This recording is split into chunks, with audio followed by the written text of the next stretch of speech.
अस्सलाम वालेकुम वरहमतुल्लाहि वबरकातुहू। वालेकुम आपको अस्सलाम बहुत बहुत रमज़ान मुबारक हो। आपको भी मुबारक मैं हो। आपसे ये पूछना चाहती हूँ, आप खुद ही ये जवाब दे दीजिए अगर आपको मालूम है तो। अच्छा, यकीनन मालूम होगा कि जिसे हम सलातुल तस्बीह कहते हैं, जो नमाज होती है, जिसमें ये तीसरा कलमा जो है 10-10 दफ़ा हर रकात में या शायद 15-15 दफ़ा हर रकात में पढ़ी जाती है। तो पढ़ा जाता है कलमा तीसरा। तो आप मुझे बताएँ, क्या ये ऑथेंटिक हदीस से साबित है? ताकि है ना मैं फिर आगे ये बात कर सकूँ, क्योंकि किसी ने मुझसे पूछा है। तो वो रमज़ान में पढ़ना चाह रही हैं और वैसे भी वो रमज़ान के अलावा भी पढ़ती हैं सलातुल तस्बीह। तो आप मुझे प्लीज़ इसका जवाब दे दीजिए कि ये ऑथेंटिक हदीस से साबित है या नहीं?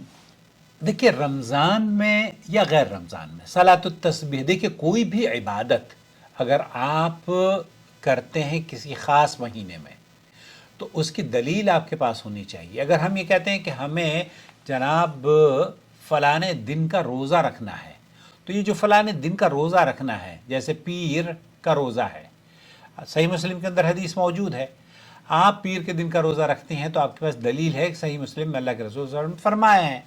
अब अगर कोई आपसे ये पूछता है तो आप जवाब दे देती हैं। रमज़ान में सलातुत तस्बीह पढ़ने के बारे में क्या हुक्म है? अल्लाह के रसूल सल्लल्लाहु अलैहि वसल्लम से पूरी कुतुब हदीस में कोई भी रिवायत न ज़ईफ़ न मौजू न मनगढ़ंत रमज़ान के हवाले से कुछ भी वारिद नहीं हुआ है। अच्छा, अब रहा मसला कि आया सलातुत तस्बीह हम आम दिनों में या रमज़ान में पढ़ सकते हैं या नहीं पढ़ सकते, और इसकी हदीस के बारे में क्या हुक्म है। शेख मोहम्मद बिन सालेह अल उसैमीन का फतवा मैंने अपने चैनल पर नकल कर दिया है तफसील से। शेख इब्न बाज मुफ्ती ममलकत सऊदी अरब से यही पूछा जा रहा है, सुनते हैं उनकी आवाज़ को। सवाल, क्या सलातुत तस्बीह की नमाज सही है और क्या ये नबी करीम सल्लल्लाहु अलैहि वसल्लम से साबित है? यहाँ बहुत सारे लोग इस दौर में भी और पुराने अदवार में भी सलातुत तस्बीह की नमाजों को उन्होंने पढ़ा है। मिन सलफ बहुत से लोग हैं जो कि इस पर अमल करते हैं, वो ये समझते हैं कि ये उनकी तहकीक के मुताबिक ये सही है, और बहुत सारे बाद में आने वालों ने उन्हें फॉलो भी किया है, और बहुत सारे हमारे असलाफ ऐसे हैं जिन्होंने इसे सही करार नहीं दिया है, उनसे मौजू और झूठी रिवायत तहकीक करने के बाद उन्होंने जिक्र किया है, और उनके बाद बहुत से मुताखिरीन उलमा ने हमारे इस दौर में भी बहुत सारे लोगों ने उन्हें फॉलो किया है। और मैंने जब तहकीक करी इस सिलसिले में, मुफ्ती ममलकत सऊदी अरब फरमाते हैं मुझ पर जो बात वाज़े हुई है,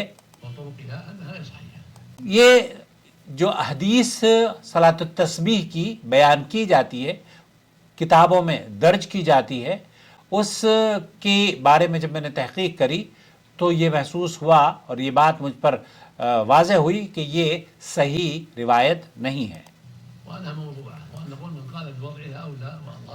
मैं ये समझता हूँ कि ये रिवायत मौजू है, मनगढ़ंत है, झूठी है, और जिन उलमा ने, जिन असलाफ और मशाइख ने इस हदीस के बारे में, इसके ज़ौफ़ और इसके झूठे होने के बारे में हुक्म दिया है, उस पर हुक्म लगाया है, वो ज़्यादा सही हैं। वो ही मौक़िफ़ मेरे नज़दीक दुरुस्त है कि ये रिवायत सही नहीं है, ज़ईफ़ नहीं बल्कि मौजू रिवायत है। इमाम अहमद हम्बली ऐसे इशारा कर दिया करते थे कि कोई मुझसे इस तरह की बातों को क्यों लोग पूछते हैं, चलें चलें जाएं आगे बढ़ें। मैं ये समझता हूँ, शेख इब्न बाज़ फरमा रहे हैं कि इसकी कोई असास नहीं है, कोई बुनियाद नहीं है, और इस पर अमल करना सही नहीं है। ये इबादत है, और इबादत ज़ईफ़ और मौजू रिवायात से उनका अखज़ नहीं करना चाहिए। सवाब और सही बात यह है कि ये गैर सही है, موضوع ہے، من گھڑت ہے، اس کی روایت سندن ثابت نہیں ہے۔ ليس من الصلاة التي شرعها الله للعباد. اللہ کے رسول صلی اللہ علیہ وسلم یا اللہ رب العالمین نے اس نماز کو اپنے بندوں پر فرض یا سنت یا شریعت میں داخل نہیں فرمایا ہے۔ اگر اللہ کے رسول صلی اللہ علیہ وسلم سے یہ نماز ثابت ہوتی تو اسلاف کا طریقہ کار اس پر رہا ہوتا، اور صحت کے اعتبار سے ایک بھی تو کوئی صحیح روایت ملی ہوتی، کوئی بھی روایت اس ضمن میں نہیں پائی جاتی۔